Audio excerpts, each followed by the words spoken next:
This is NewsBreak26 in southwest New Brunswick. I'm Vicki Hogarth. Here's what's happening in our part of the world. In a small community like Manan, the phrase "it takes a village" isn't just a saying, it's a way of life. Cars lined the road down to Stanley's Beach on Friday as dozens of islanders gathered to watch Kyle Maurer take his daily plunge into the chilly Bay of Fundy. A group of teachers and students from the local school, including exchange students from Prince Rupert, BC, joined Maurer in the close to freezing temperatures of the bay in late March, many staying in the water for the entire 3 minutes of the challenge. Maurer set out with a bold goal at the start of 2025. Jump into the ocean every day for 100 days to raise money for the local food bank.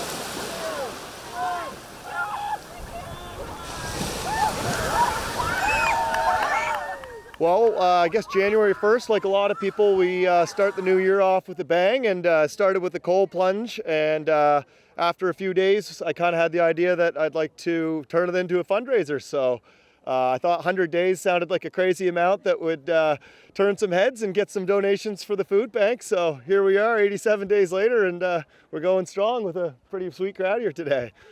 Zoe Parker from Action Ministries of Grand Manan, the organization that runs the local food bank, knows firsthand the impact Kyle's efforts will have.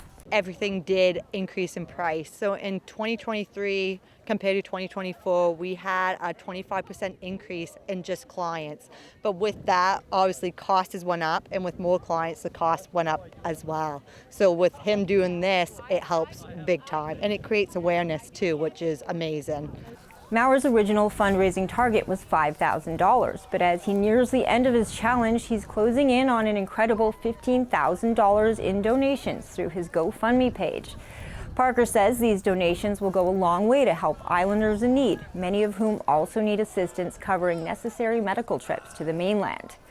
The support for Maurer's initiative has been overwhelming, with word traveling beyond the island, thanks to Maurer's daily videos that he shares on social media. This past Sunday, he made the trip to St. Andrews, where locals who had heard about his initiative gathered at the Bar Road to take the plunge with Maurer. It's been a huge support from Grand Manan, but also there's been people all over Canada and actually the United States as well have donated to this. Like I saw a donation from Montana, some people from Calgary and St. Stephen's, and obviously heaps of donations here. At a time when the world often feels more divided than ever, Maurer's story is a powerful reminder of what community spirit can accomplish. In places like Grand Manan, neighbors help neighbors, and thanks to Maurer's willingness to literally take the plunge, many islanders will have the help they need when they need it most. The Charlotte County Courthouse could soon be starting a new chapter. For more on this, here is CHCO's Nathalie Sturgeon. The courthouse in St. Andrews could end up in the hands of a nonprofit. Built in 1840, the property was designated a National Historic Site in 1934 and was used as a courthouse until 2016. Since then, the property is the home of the St. Andrews Civic Trust, and tourists visit it and the jail during the summer months for tours. But the municipality has been discussing what to do with the property for some time, including after it was discovered the exterior has lead paint and it needed to be removed to the tune of $300,000. A new roof is also needed. I wonder if a fifth option might be that we simply lock the doors and say to the province of New Brunswick, here's your courthouse back, and let them figure it out. Henderson agreed, but said it is unlikely the province will take it back after 5 years. The province also provided funding for the building set to expire this year. The council has also requested it return as a local courthouse, but those efforts have been unsuccessful. In February, the St. Andrews Civic Trust did present a proposal to take over the property, which would include adding a community space, upgrading technology and internet, and revitalizing the green space in front of the property, among other options. I will say, though, that, again, whether you go to RFP or not, that the proponent that made the presentation has a long history of preserving heritage buildings in this community and finding a successful way to do it.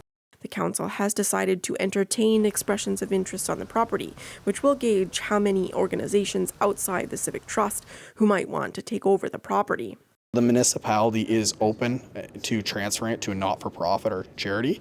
We want to do a call, an expression of interest, just to make sure that we are opening up to the entire population to say if you have an idea or you're interested, then you should have a right to say what you want with it. But with that being said, there would be an RFP following that. If there was a lot of interest, and there would be a scoring matrix approach that is attached to that. He also says the municipality will ensure any transfer includes protection for the historically significant building. You could expect covenants from the municipality to make sure that that building is protected for the municipality and for the history of the building. Nathalie Sturgeon, CHCO-TV, St. Andrews. Thanks, Nathalie. Finally, Evelyn Calder of Campobello Island celebrated her 108th birthday on Tuesday. Calder was born on April 1st, 1917, and has survived 2 pandemics. She celebrated her special day with her daughter Mary and the residents and staff at the Campobello Lodge.